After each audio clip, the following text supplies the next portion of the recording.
சென்னையில் சில்லறை தட்டுப்பாடு காரணமாக உணவகங்களில் கூட்டம் பெருமளவு குறைந்திருக்கிறது. ஒரு உணவகத்தில் உள்ள விவரங்களை தருகிறார் செய்தியாளர் ரமேஷ். 500 ரூபாய் மற்றும் 1000 ரூபாய் நோட்டுகள் நேற்று முதல் செல்லாது என்று அறிவித்ததால் சென்னையில் பல வர்த்தகங்கள் பாதிக்கப்பட்டிருக்கிறது. நாம் தற்பொழுது ஒரு சென்னையில் இருக்கக்கூடிய உணவகத்தில் இருக்கிறோம். இங்க வெளியே போர்டு அறிவிப்பு பலகை வைக்கப்பட்டிருக்கிறது. 500 ரூபாய் 1000 ரூபாய் தாள்களை வாங்க மாட்டோம் என்ற ஒரு அறிவிப்பை வைக்கிறது. நம்முடைய ஒளிப்பதிவாளர் பிரபு உங்களுக்கு காட்சிப்படுத்திக் கொண்டிருக்கிறார்.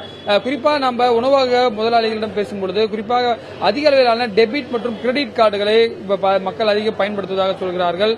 கடந்த நேற்றிலிருந்து பாத்தீங்கன்னா அதனுடைய வியாபாரம் என்பது கூட கணிசமான அளவு குறைந்திருப்பதாக சொல்கிறார்கள்.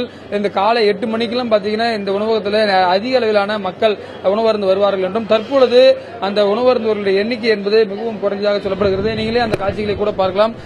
ஒரு சில இடங்களில் மட்டும்தான் இருப்பதை கூட நீங்கள் பார்க்க முடிகிறது.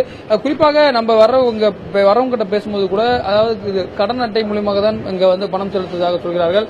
500 ரூபாய் 1000 ரூபாய் தாள்களை வாங்காததால் சிரமப்படுத்திக் உள்ளதாக சொல்கிறார்கள். தற்பொழுது உணவு அருந்தி கொண்டிருக்கிற ஒருத்தர் நம்ம நேரடியாக கேட்கலாம், அவர்கிட்ட பேசலாம். சார், இந்த 500 ரூபீஸ் 1000 ரூபீஸ் பேன் பண்ணிருக்காங்க. நீங்க சாப்பிட வந்திருக்கீங்க, வாங்கிக்கிறாங்களா? எப்படி நீங்க ஃபீல் பண்றீங்க? ஒன்னும் ப்ராப்ளமா தெரியலங்க. 500 ரூபீஸ் 1000 ரூபீஸ் வாங்குறது இல்ல, இருந்தாலும் ஒன்னும் ப்ராப்ளமா தெரியல. பட் இட்ஸ் வெல்கம் மூவ், நல்லா பண்ணிருக்காங்க கவர்மெண்ட்ல. We appreciate it. ஆனா கேட்கும்போது நிறைய வரவங்களுடைய எண்ணிக்கை குறைஞ்சிச்சுன்னு ஹோட்டல் தரப்புல சொல்றாங்க. நிறைய பேர் பாதிக்கப்படுறாங்க, பல்வேறு வர்த்தகத்தில் இருக்கும். அதை நீங்க எப்படி பாருங்க?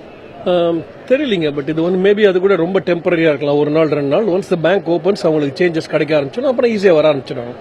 இந்த மாதிரி ஒரு நல்ல விஷயங்களுக்கு ஒரு 2-3 நாள் மக்களுக்கு ஒரு இன்கன்வீனியன்ஸ் இருக்கும். But I am sure it will be for the good thing. Madam, நீங்க எங்க இருந்து வந்திருக்கீங்க? இந்த அறிவிப்பால நீங்க எப்படி பாக்குறீங்க? நாங்க அடையார்ல இருந்து வரோம். இந்த அறிவிப்புனால எனக்கு தெரிஞ்ச மக்கள் சிரமப்படுறாங்க. ஆனா கொஞ்ச நாளைக்கு இந்த சிரமம் இருக்கதான் செய்யும். ஃபியூச்சர்ல எல்லாருக்கும் ரொம்ப நல்ல ஒரு ஸ்கீமா நினைக்கிறோம் நாங்க இதை. நீங்க இப்ப 500 சேர்த்து வந்திருக்கீங்களா? எப்படி பே பண்ண போறீங்க? நாங்க சில்லறை ரெடி பண்ணி கொண்டு வந்துட்டோம். இன்னும் நாங்க ரெகுலரா வரனால எங்களுக்கு எல்லாம் தெரியும். ஒரு சில பேர் கடும் அவதிக்கு உள்ளாகிறார்கள். வீட்டிலேயே உணவு அருந்தக்கூடிய ஒரு சூழல் இருப்பதையும் பார்க்க முடிகிறது. சிலர் இதை ஏற்றுக்கொண்ட ஒரு சில தினங்களுக்கு தான் இந்த பிரச்சனை இருக்கும், ஒரு வரவேற்கக்கூடிய திட்டம் என்றும் சொல்கிறார்கள். பெரும்பாலான மக்கள் பாதிக்கு உள்ளாகக்கூடிய காட்சிகளை நம்மால் பார்க்க முடிகிறது. புதிய தலைமுறைக்காக ஒளிப்பதிவாளர்